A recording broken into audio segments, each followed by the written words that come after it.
sekarang melihat hal ini semua yang terjadi, hampir dikiamatkan, terjadi perundingan segala macam, sisi baiknya adalah Aqsa dibuka.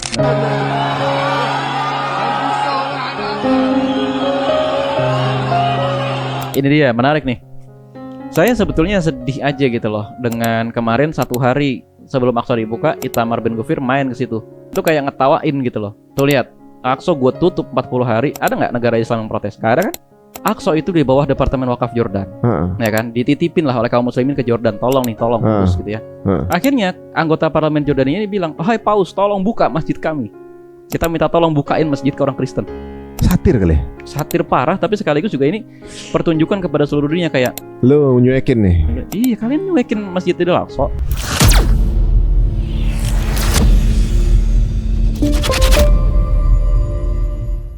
Tapi sampai sekarang kok Donald Trump gak pernah ketemu Netanyahu ya? Sering. Ketemu dia? Udah berkali-kali. Udah Berkali-kali. Di tahun ini saja mungkin sudah. Enggak, maksudnya sejak dia yang kasusnya katanya kena itu, sampai sekarang belum ada gambarnya mereka berdua. Nah, ini juga kan sebenarnya kan, kalau kita masih berprasangka bahwa Netanyahu itu masih hidup, ya kan? Netanyahu saat ini sedang bersembunyi di bunker atau sedang bersembunyi di negara lain. Yunani misalnya yang sudah pernah kan, Siprus misalnya, atau di Jerman itu yang pernah. Nah, tapi kalau memang kita menerima teori dalam tanda kutip teori cocok logi bahwa Netanyahu sudah mati ya, memang saat ini tidak ada lagi yang namanya Netanyahu. Adanya sebuah konsep bernama Netanyahu yang namanya dicatut untuk membuat pernyataan-pernyataan. Iya, jadi maksudnya satu arah aja nih kan? Satu arah. Jadi kalau kita ngeliat memang ada kejadian kayak gitu, saya ngerasa bisa aja salah nih. Netanyahu dan Trump ini berarti bukan tokoh utama dong? Nah, ini ya, mereka seperti punya bos. Iya, kayaknya pernah dibahas di podcast ini juga ya oleh saya lupa. Tapi memang kan sebenarnya kalau memahami Amerika dan Israel itu jangan seperti memahami bahwa mereka ini adalah tokoh utama. Mereka ini cuma aktor. Namanya aktor, di belakang ada sutradara, tapi di belakang sutradara ada produser. Nah, siapa itu? Nah, produser siapa adalah orang-orang yang sama yang mengaktorkan Epstein.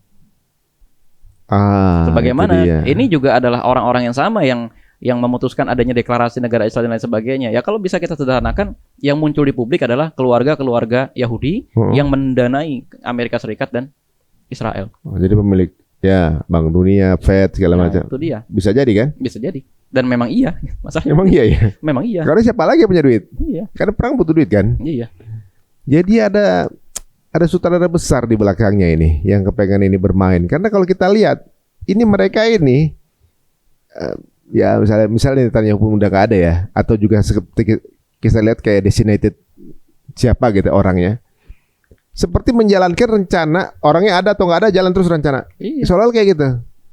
Terus bagaimana caranya Trump? Oke, lanjut gas. Dia kayak nurutin seseorang gitu, atau takut akan atau tersandra akan apa begitu kan? Kayak aneh gitu. Iya.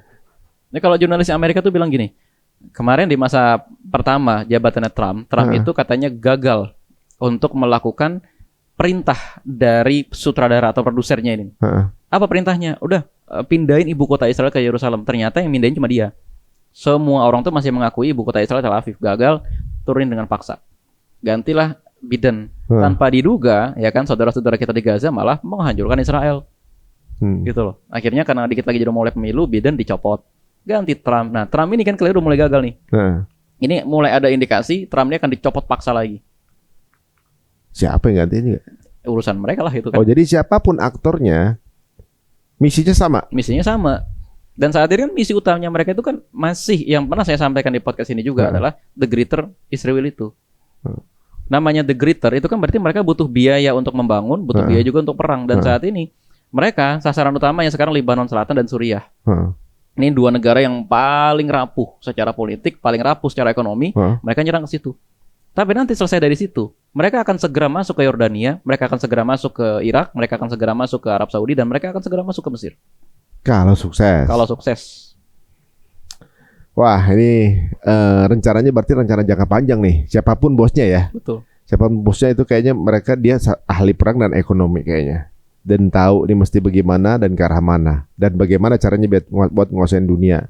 Ngambil Venezuela, ngambil Iran, pegang Hormuz, habis itu ambil Arab Saudi. 100% minyak punya dia gitu kan. Betul. Ya guys, ternyata nggak semudah itu Rudolfo ya. Allah masih punya plot twist ternyata nih. Banyak hal yang di luar perhitungan dari Amerika dan sekutunya yang membuat mereka sedang menderita sekarang ini. Mungkin orang paling mumet di dunia sekarang Trump kali. Trump dan Netanyahu kalau masih hidup. Kalau masih hidup ya. Ya soalnya gimana ya? Di sisi lain di negaranya diminta untuk turun, sama Eropa juga ribut juga. Iran ternyata nggak kalah-kalah. Kok bisa ada paket meninggal cepat, mungkin diambil kali itu. Diambil. Jadi menurut antum sekarang ini ya, kondisi sekarang ini masih berimbang lah atau gimana? Ini kondisi sekarang itu ibarat kayak air habis mendidih, apinya dimatiin, tek, harga minyak langsung turun lagi gitu loh. Kondisi langsung tenang lagi, penerbangan pulih lagi, apa segala macam pulih. Cuma namanya mas baru habis mendidih, begitu kompornya lain lagi, dia tidak butuh waktu langsung bergelegak lagi. Nah, jadi ini benar-benar masih diambang pecahnya perang. Bahkan di Lebanon perang belum selesai, di Palestina pun perang belum selesai. Dengan hari ini ada jurnalis Muhammad Wisyah itu syahid gitu kan, karena pihak penjajah menuduh dia adalah orang yang memasukkan senjata ke dalam Gaza. Padahal enggak. Allahu a'lam, artinya kan enggak ada bukti. Enggak ada bukti. Mereka kan pendusta. Oh iya, dia Gitu kan? bisa bikin alasan apa aja ya? Bisa bikin alasan apa aja gitu. Dan termasuk juga di Lebanon Selatan, bersamaan dengan kedua negara, Iran dan Amerika Serikat mengumumkan gencatan senjata, 260 orang di Lebanon Selatan terbunuh syahid dalam satu malam. Nyawa manusia udah nggak jadi hitungan kali bagi Yahudi. Iya. Mereka dianggap goyim kali ya, bagi mereka ya. Nah, sekarang melihat hal ini semua yang terjadi, hampir dikiamatkan, terjadi perundingan segala macam. Sisi baiknya adalah Aqsa dibuka. Nah, ini dia menarik nih. Saya sebetulnya sedih aja gitu loh dengan kemarin 1 hari sebelum Aqsa dibuka, Itamar Ben Gvir main ke situ. Gitu kan, itu kayak ngetawain gitu loh. Kayak ngetawain tuh, lihat, Aqsa gue tutup 40 hari, ada nggak negara Islam yang protes? Nggak ada kan? Semuanya itu fokusnya ke Iran. Semuanya itu fokus menjaga bisnis lu sendiri kan. Semuanya fokus untuk mengamati Selat Hormuz. Jadi sekarang tuh dunia yang namanya Selat Hormuz lebih penting daripada akhirat lu yang ada di Aqsa. Dia aja bisa begitu ya? Iya. Udah gitu udah mulai kemarin ketika lagi ada perang itu mereka nggak berdoa di ratapan, mereka berdoanya di basement, udah di bawahnya Aqsa. Udah berani ya? Udah berani. Dan hari ini kan bersamaan dengan dibukanya Masjidil Aqsa kan orang-orang Yahudi masuk ke dalam. Terus mereka melakukan doa-doa yang intinya doa provokasi lah gitu kan. Di depan Qubatus Sakhrah, di depan yang kubah emas itu. Tujuannya? Satu, memang provokasi, dan yang kedua kan saat ini memang bertepatan dengan ibadahnya Yahudi, dan itu dilarang sebetulnya. Karena udah dibagi-bagi kan wilayah Kristen yang mana, Islam yang mana, Yahudi yang mana. Yahudi hanya boleh di tembok buruk. Dan masuk ke situ pelanggaran sebenarnya. Pelanggaran. Termasuk bagi agama dia loh itu. Iya, tapi kan bagi partainya Itamar Ben Gvir dan Bezalel Smotrich, partai koalisi Netanyahu, bagi mereka Aqsa udah punya kita.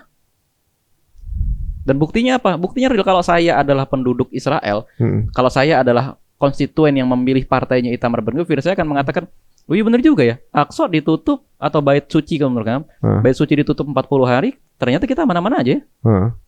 Nggak seperti yang ditakutkan gitu. Nggak seperti yang ditakutkan. Tuh negara-negara Arab sama Iran tuh kan ribut gara-gara Selat Hormuz, bukan gara-gara Aqsa. Jadi kalau sekarang Aqsa dihancurin kayaknya aman juga deh.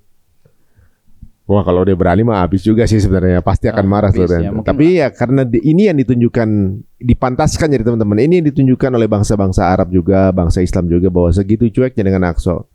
Kejadian sebelumnya ternyata ditutup, ada Holy Sculpture, gereja itu ditutup. Eropa marah. Maksudnya protes ya. Dibuka kan? Dibuka.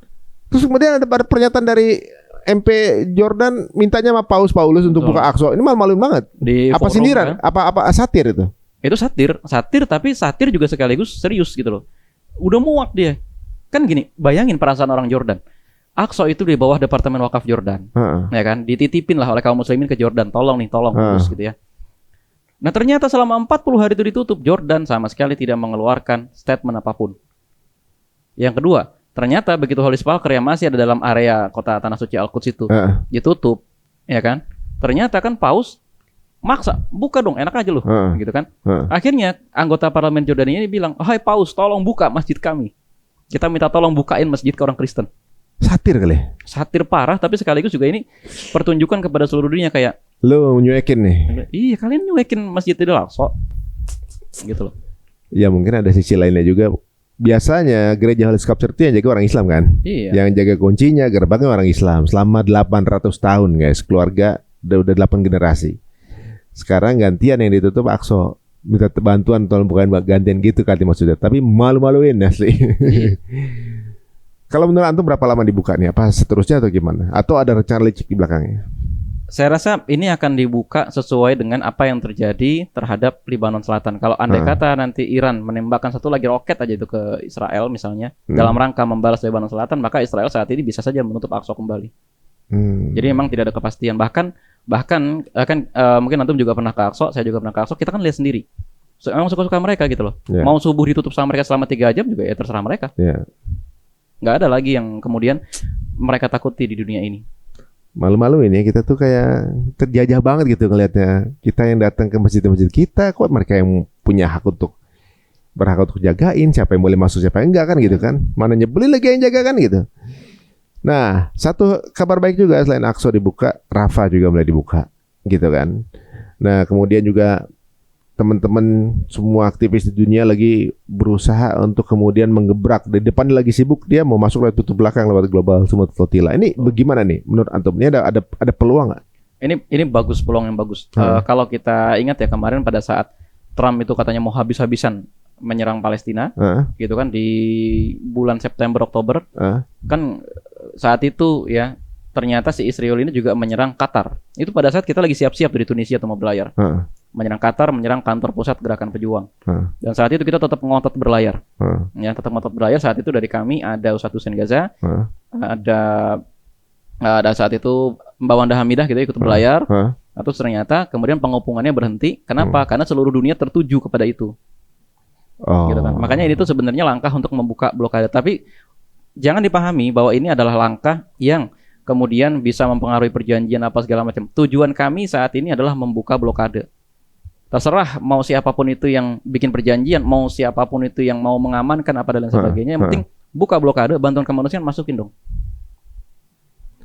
Ada peluang nggak nih? Kan Indonesia bagian dari BOP, BOP kan panitia di dalam lah ibaratnya.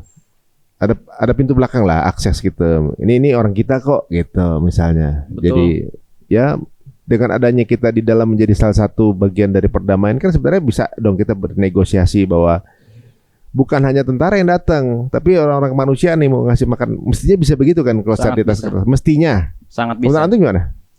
Masalahnya bukan terletak kepada Indonesia. Masalahnya adalah tentara si penjajah ini. Jangankan Indonesia, itu si Unifil aja ditarget. Ditarget. Bukan ranjau loh ya. Kalau ranjau kan dia udah ada notifikasi, lu jangan lewat sini ya. Tapi ini ditarget pakai roket. Apalagi tentara kita yang ibarat bagi mereka tidak dianggap sahabat. Iya kan? Gampang banget ya disposisi gampang banget ya. Tapi kalau ditanya apakah kemudian bisa berkonsekuensi kepada masuknya bantuan kemanusiaan, sangat mungkin. Sangat mungkin. Dan ini kemarin kita lihat ya di bulan September 2025 kan tentara kita masukin airdrop dari atas, ya kan? Nah, itu aja tentara kita nggak ada urusan sama si istri wilayah bisa kayak gitu. Apalagi sekarang kalau kita sudah diresmikan ke dalam ISF. Ya, ini salah satu sisi positifnya. Tapi ini ibarat kayak ada orang terluka parah, itu kita baru bersihin lukanya, belum kita obatin, belum kita bawa ke rumah sakit, gitu loh. Atau kalau ibaratnya ada orang pusing, baru kita kasih paracetamol. Paracetamol itu apa sih? Penghilang rasa sakit. Baru pertolongan pertama nih kan? Pertolongan pertamanya aja, gitu loh. Itu membantu, iya kami akui itu membantu. Masuknya Indonesia ke dalam ISF bisa jadi akan berpotensi membuat pintu Rafah dibuka bagi delegasi Indonesia yang masukkan bantuan kemanusiaan. Tapi itu tidak menjawab masalah utama penjajahan yang ada di sana. Oh, ini berarti mungkin baru sekedar ngasih hidupan dulu ya, harapan hidup dulu buat warga sana yang sekarang kan pasti butuh pangan, butuh pertolongan pertama dulu. Yang penting hidup dulu lah saudara kita di sana. Betul. Baru masalah kedaulatan mungkin secara politik nanti akan diselesaikan. Tapi at least we try. At least kita mencoba untuk masuk ke dalam. Kira-kira berapa negara yang hari ini yang antum tahu? Berapa negara yang ikut serta dalam BOP? Nah, bukan yang ISF Summit Flotilla. Oh, kalau keterlibatan terakhir itu ini sekitar 50 negara kemarin. Jadi kita memberangkatkan kemarin itu ya, 50 kapal dari 50 negaranya ada. Termasuk Iran juga kemarin juga ada. Dari kapan berangkatnya? Nah, kapan berangkatnya tanggal 12 ini akan berlayar. Tapi kan kita tetap lihat ini ya suasana Kondisi, dunia ya. dan lain-lain gitu ya. Tanggal 12 harusnya berangkat kalau tidak ada hal yang menghalangi. Tapi kalau pokoknya range dari tanggal 12 sampai tanggal 20. Range-nya segitu. Dan saat ini sebagian kawan-kawan kami, Mbak Wanda Hamidah, Mbak Ciki Fauzi, Mas Agrian, Ustadz Hussein Gaza, Mas Adin, Abdul Hakim Top itu sudah berangkat saat ini ke Eropa. Udah di Paris dia kalau Sudah nggak di salah. Paris, betul. Pada saat video ini dibuat nanti mungkin beberapa minggu lagi, beberapa hari lagi kita akan mendengar kabar. Ini kan tanggal 12 nanti harusnya berangkat nih. Kita akan melihat. Kalaupun misalnya tidak semua dari kita pada akhirnya berangkat, di sana sedang dilangsungkan semacam konferensi para aktivis dunia. Oh, minimal udah ada kesepakatan ya. Walaupun nggak berangkat pun udah ada satu wadah lah ya. Betul. Tapi di dalamnya tetap aja kita juga harus hati-hati. Pasti di dalamnya ada juga informan-informan kan. Itu kan jagonya Zionis dan Yahudi itu sukanya main orang dalam kan gitu kan. Betul. Dan termasuk sepertinya perjanjian ini pun tidak dianggap sebagai sebuah damai. Semuanya pasti masih pegang pelatuk ini. Ya. Ya, maksudnya jangan kemudian jadi lengah gitu kan. Iya. Kalau Iran mungkin udah aware kali gitu ya. Udah sangat aware dan bahkan jangankan itu, orang Israel aja saat ini bukan cuma lagi megang, emang lagi ditembakin ini pelatuknya oleh Israel. Di mana? Ke Lebanon Selatan. Oh, Lebanon ya. Karena kan gini, Iran itu kan dalam 10 pasal itu memasukkan gencatan senjata juga berlaku bagi Lebanon dan Yaman. Tapi sekarang masalahnya di hari pertama itu disepakati untuk dibicarakan, Israel menyerang Lebanon. Malah besar lagi. Dia diinjek-injek gitu, berarti kan.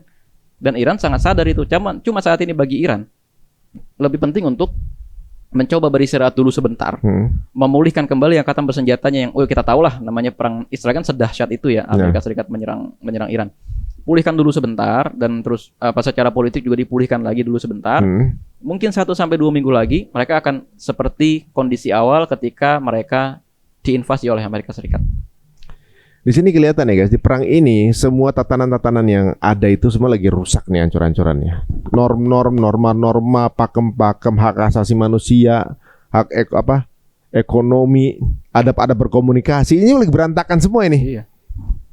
Ada orang lagi diskusi perjanjian, ada yang ngebom. Ini lagi ini, ada yang nembak gitu. Kayak udah nggak ada takut-takutnya gitu. Apa karena nggak ada lagi yang ditakuti? Iya betul. Apa karena PBB udah dianggap nggak ada? Atau pelakunya justru polisinya gitu? Ini yang di podcast ini kan kemarin beberapa orang yang diundang jelas-jelas mengatakan kalau kita menerima adanya Board of Peace maka sama saja kita menerima ada entitas di atas PBB yang berhak mengabaikan semua yang sudah kita sepakati di atas PBB. Dan apa yang terjadi di Lebanon Selatan adalah bukti langsung dari kekhawatiran semua orang bahwa kalau kita menerima BOP akan terjadi pelanggaran hukum ke depan yang lebih serius. Dan nggak dianggap sebuah kesalahan karena BOP oke. Mereka pendirinya kan. Itu dia.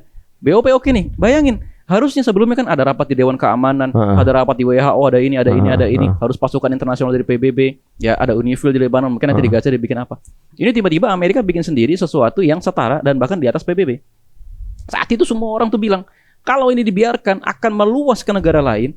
Hukum-hukum internasional nggak akan diakui lagi. Yang terjadi adalah semuanya akan diatur Amerika. Dan terbukti saat ini di Lebanon Selatan. Berarti PBB udah dianggap udah nggak capable dong. Udah nggak capable. Redundant ya bikin lagi kan, udah ada PBB dibikin BOP juga gitu. Dan udah nggak dianggap juga PBB-nya. Ini udah makin berantakan sih tatanan dunia nih. Ini kira-kira siapa nanti yang akan kira-kira keluar jadi pemenang dan kemudian menata kembali dunia, mungkin nggak? Apa Amerika lagi? Apa Cina? Kita harus percaya ya bahwa Allah Subhanahu wa taala pasti akan memenangkan kita. Ada Thaifah Mansurah. Ya di Baitul Maqdis dan di sekitar Baitul Maqdis yang akan memenangkan perang ini. Kita saat ini sedang melihat satu ayat di dalam Al-Qur'an, wa amdadnakum bi amwali wa banin. Mereka saat ini akan Allah berikan karunia berupa dibanyakin anak-anak mereka. Pemimpin-pemimpin dunia itu kan mereka juga gitu loh. Pemimpin-pemimpin ekonomi mereka juga. Bi amwali wa banin. Amwal itu kan mereka hartanya lagi dibanyak-banyak ini. Duitnya lagi banyak banget, kesannya pesawat tempur satu jatuh masih punya 600. Bahkan satu pesawat tempur kan nilainya 1,2 sampai 3 triliunan ya. Nah, tapi ya ini hanya beda satu ayat dengan ayat yang menyatakan akan datang ibadallana uli ba'sin syadid yang akan menghukum mereka. Apa yang mereka lakukan ke seluruh dunia itu nanti akan menimbulkan kesadaran kolektif kaum muslimin. Dan di media sosial sekarang udah mulai loh. Kita tuh butuh satu pemimpin, kita tuh butuh bersatu. Iya. Gitu loh. Dan kapan kejadiannya tergantung kita mau nggak terus menyadarkan semua orang bahwa kita tuh sekarang sedang dibohongin oleh Amerika Serikat. Udah ayo dong bersatu. Iya, narasi bahwa sedang dibohongi, selama ini dibohongi itu keluar lagi Udah banyak. keluar. Kita sedang dibohongi, kita butuh satu pemimpin, kita butuh kalaupun tidak satu pemimpin, kita butuh satu fakta perjanjian, bikin NATO-nya Islam atau kita bikin semacam Uni Eropanya Islam. Kenapa Gitu. justru malah Islam nggak bikin begitu ya? Maksudnya kan justru mestinya kan berjamaah. Ahlussunnah wal jamaah, maksudnya berjamaah gitu loh Itu untuk. kan. Tapi justru malah kita sibuk berpecah dan ya lebih semangat sama benderanya masing-masing gitu kan. Ini mungkin jadi momen di mana ya wasilah kejadian ini jadi mungkin persatuan umat. Kalau udah persatu, udah selesai semua sih sebenarnya. Rahasia di dunia ini kan karena kitanya nggak kompak aja kan. Iya. Satu hal tadi mau nanya, tapi saya lupa tuh sama antum tuh. Jadi kalau sekarang ibaratnya posisinya adalah saatnya dukungan Palestina kita gencarkan lagi ya. Sebentar lagi Global Summit akan berjalan. Jangan sampai fokus kita cuma ke Iran aja, tapi Palestina ini juga sedang belum terjadi apa-apa yang memperbaiki ya ibaratnya. Justru kita mungkin konsentrasi juga kita bagi juga ke sana. Tapi yang terjadi di Iran juga adalah mungkin sebuah trigger dari berubahnya sejarah dunia gitu. Bagi penutup apa nih? Oke, sebagai penutup pertama gini. Banyak orang yang udah mulai gagal fokus nih. Oke, darahnya rakyat Iran gitu ya, itu berharga buat kita. Manusia itu berharga. Gitu ya. Akan tetapi tetap teman-teman ayo rapatkan barisan, tetap jangan hilang fokus dari Iran. Oke, ya. Akan tetapi fokus kita ini utamanya Palestina. Kita saat ini nih, teman-teman bisa saling kenal, teman-teman bisa saling follow, teman-teman bisa terus bersuara. Kenapa sih alasannya? Kita tuh membela Baitul Maqdis. Dan dalam rangka membela Baitul Maqdis inilah kita membela Gaza, kita membela tepi barat dan lain sebagainya. Teman-teman jangan gagal fokus. Saat ini adalah waktu yang tepat untuk teman-teman nabung lagi, kasih lagi bantuan-bantuan kemanusiaan dalam bentuk apapun.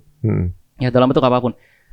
Saat ini juga adalah waktu yang tepat teman-teman untuk ayo baris lagi, kita sepakat lagi nih konten mau apa. Ya kan? Organisasi kita nih berjalannya mau kayak gimana dan seterusnya. Dan saat ini ya teman-teman sekalian, saya pesan jangan mau kalau ada orang yang mengadu domba antara kita dengan pemerintah. Ini bahaya sekali. Kita lihat yang terjadi di Venezuela, yang terjadi di Iran juga. Awalnya kan Amerika begitu. Mengadu domba rakyat sendiri dengan pemerintah. Oke, kita tahu pemerintah kita tidak sepenuhnya benar. Ya. Tapi juga saat ini pemerintah itu tidak terus kemudian harus kita lengserkan apa ini. Itu berbahaya sekali teman-teman. Akan ada elemen luar, entah dari mana itu ya, antek-antek asing lah itu. Yang nongkrongin itu ya? Nongkrongin itu gitu loh. Nongkrongin itu. Oh, selalu ada oposisi yang nyari kesempatan. Biasanya itu ya Amerika itu biasanya kan? Iya, Amerika biasanya ya. Biasanya ya. Karena kejadian di Irak, kejadian di Libya, kejadian di Venezuela, kejadian di Iran bahkan ini kan. Betul. Kejadian di 90 negara yang tercatat guys. Bayangin. Nah, itu dia. Makanya ya oke, kesel-keselnya sama pemerintah kita ya mungkin nggak sesuai dengan keidealan yang dari standar teman-teman semuanya, tapi opsi untuk melengsarkan adalah keinginan dari Amerika. Ya betapapun kita tahulah ada kebijakan-kebijakan yang jelas-jelas merugikan, misalnya kan pajak dinaikin misalnya, ada pembagian makan siang mungkin tidak tepat sasaran dan lain sebagainya. Batasi isunya, kalau mau kritik itu silakan sajikan datanya apa dan lain sebagainya gitu ya. Kok sekarang ya bahkan ya beberapa menteri kita bikinin meme aja nggak marah kok gitu kan. Artinya kan pemerintah tuh sadar gitu loh, kalau sampai kita bertindak represif misalnya kan, yang terjadi adalah akan terjadi seperti yang di Venezuela, akan mungkin seperti yang di Iran dan lain sebagainya. Nah, itu yang mereka inginkan ya. Itu yang musuh inginkan. Karena biasanya kalau pemerintahan yang baru itu yang sudah terkonfirmasi sama dia gitu. Bukan berarti yang sekarang belum terkonfirmasi, tapi minimal ibaratnya kita masih punya kedaulatan lah. Betul. Oke guys, ini ada beberapa pelajaran yang mungkin terlihat, masa iya sih? Kita pelajari dulu. Ini udah banyak contohnya yang kejadian di luar sebagai kita pembelajaran agar kita juga nggak kena seperti itu. Jazakallah khair Syekh untuk waktunya. Semoga nanti kita akan duduk kembali di sini dengan pembicaraan yang mengenai kemenangan ya. Insya Allah kita berdoa sama-sama guys. Kita kabar-kabar terbaik untuk saudara kita dan juga untuk umat. Insya Allah mudah-mudahan akan jadi umat di akhir zaman yang memegang kendali, insya Allah. Sampai ketemu lagi. Jika dirasa menarik, monggo silakan share link ini ke teman-teman semuanya. Sampai ketemu lagi di Cerita Antum. Assalamualaikum warahmatullahi wabarakatuh. Waalaikumsalam warahmatullahi wabarakatuh.